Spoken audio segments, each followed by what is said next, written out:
So in this question 9.28, a small telescope has an objective length of focal length 140 centimetre.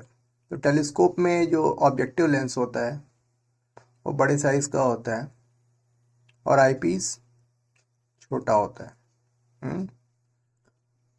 यानी कि इसका जो configuration है वो कंपाउंड माइक्रोस्कोप से बिल्कुल ही अपोजिट होता है। तो एफ ओ की वैल्यू 140 है और एफ ई की वैल्यू है 5 centimetre.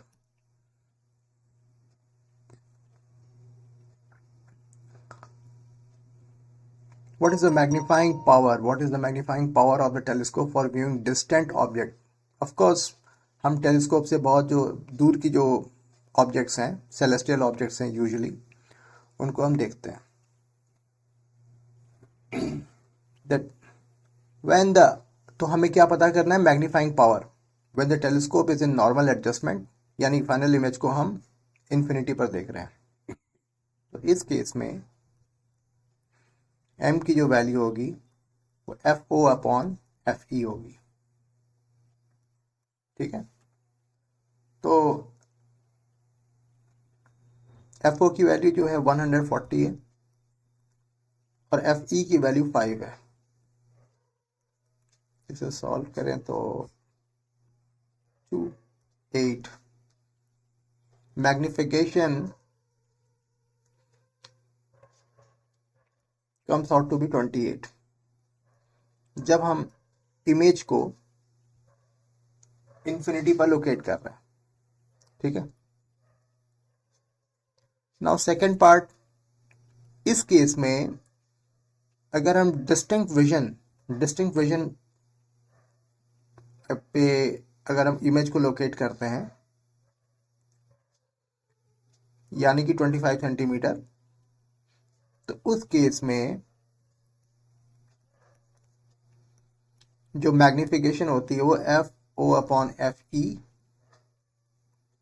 1 plus F E upon D. ठीक है, इसके डेरिवेशन हम लोग पहले भी कर चुके हैं,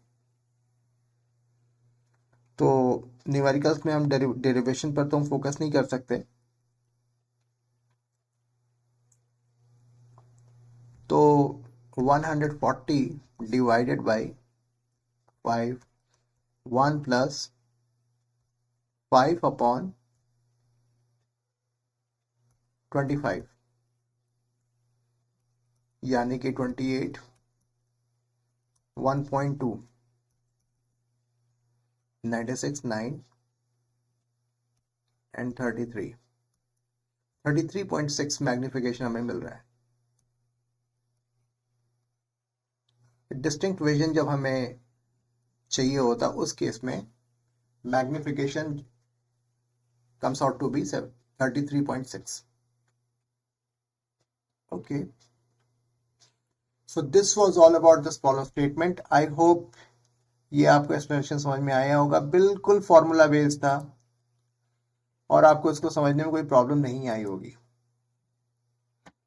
moving on to question number 9.29, क्योंकि ये दोनों ही बिल्कुल ही रिलेटेड हैं तो फटाफट 9.28 की वैल्यूज मैं लिख लेता हूं।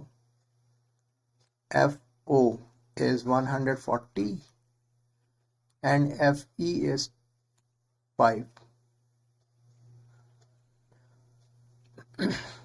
तो अगर हम इमेज को इन्फिनिटी पर लोकेट करते हैं तो उस केस में what will be the separation between the objective lens and eyepiece? तो L will be FO plus FE।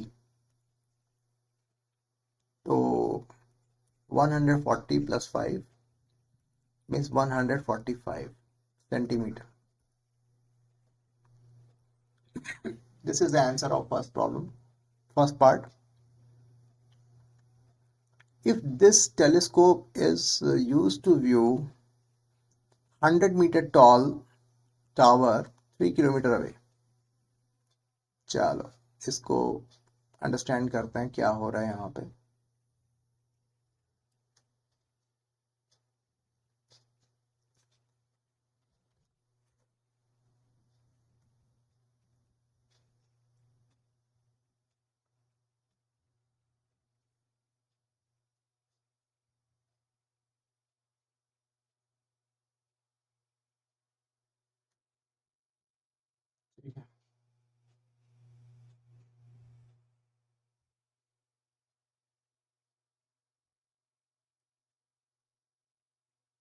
ठीक है, तो ये जो पोजीशन है, ये जो पॉइंट है वो एफ ओ है, और हमें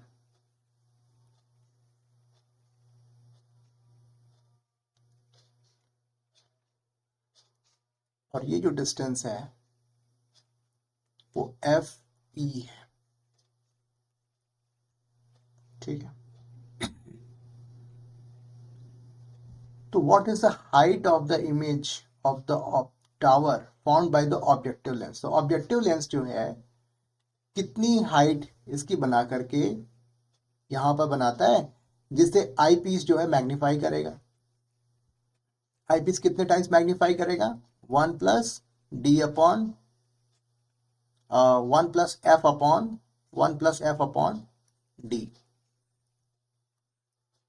1 प्लस एफ अपॉन डी होगा, नहीं, 1 प्लस डी अपॉन एफ ना, yes, 1 plus D upon F.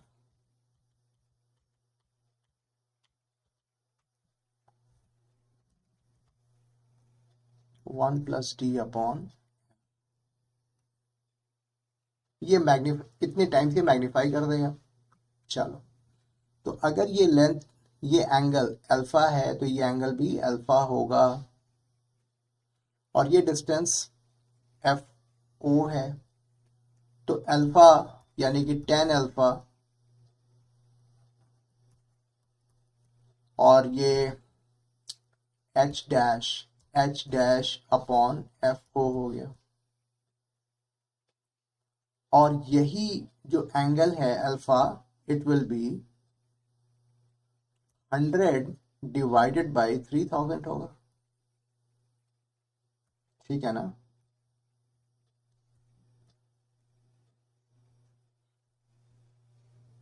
जो कि 3 किलोमीटर अवे है। ये दो कैंसिल हुए, और H dash comes out to be F O 1/30। F O की वैल्यू क्या है, 140 डिवाइडेड बाई 30, यानी 14/3 सेंटीमीटर। ठीक है, यानी 4/2/3 सेंटीमीटर, या फिर 4.67 सेंटीमीटर। तो ये this is the answer of part B. Moving on to part C, what is the height of the final image of the tower if it is formed at 25 centimeter? तो distinct vision पे जो आई piece image form कर रहा है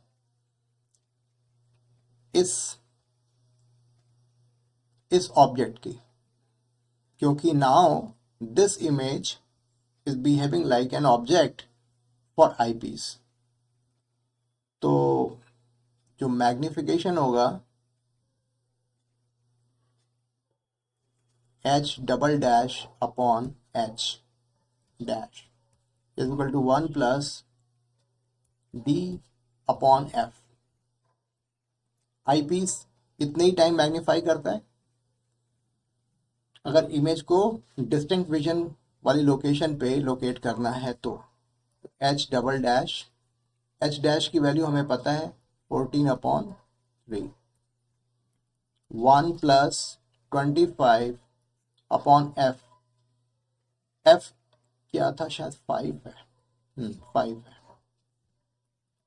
तो H dash double dash is 14/3 into 6, तो H double dash comes out to be 28 centimetre.